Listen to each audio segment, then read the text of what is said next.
ever wake up one morning and you're like, I'm going to just start a project? That's what I did yesterday. Decided to start some Regency short stays. Are there any Regency events around me? No. Do I do Regency reenactment? No. Is there a Jane Austen festival near me? Absolutely not. I have no idea why I'm making these, but I am honestly really enjoying the process. So one of the bad things about having a professional costume shop at work and a not so professional costume shop at home is that I don't have the tools at home that I have at work. So here I'm tracing out my pattern on my coutil, and at work I have one of those cutting tables that you can like pin the fabric and the pattern directly to the table. Here I don't have that set up yet, and after doing this I think I'm going to prioritize that for the summer and make this into a pinnable cutting table. Here I'm just overlocking around all of the edges. This particular pattern uses modern construction, and since this is my first set of short stays, I'm okay with that. I just want to kind of test out the pattern, see how I like the fit, and then I'll go in and I'll do a full like period hand sewn construction piece.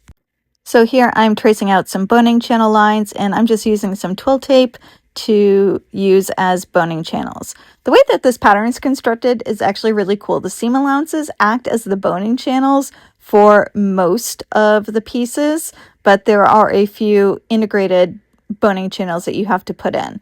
This is the center front kind of busk boning channel piece.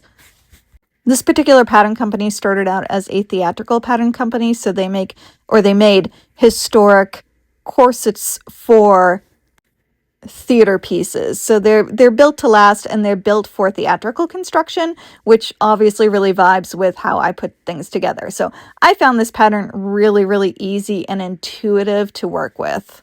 Here you're just stay stitching around the stitch lines on the gussets, and this both acts as reinforcement on the gussets, and it also gives you a really, really handy stitch line. So putting these gussets in was super, super easy.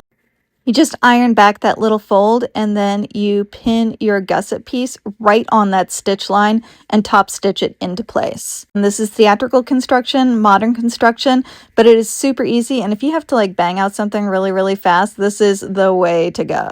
I love doing hand sewn period construction, but sometimes you just want like instant gratification, and that's what this project has been for me.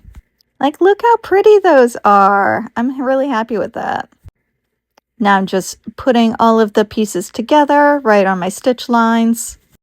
And here I am top stitching my seam allowances down, which is also going to act as a handy boning channel.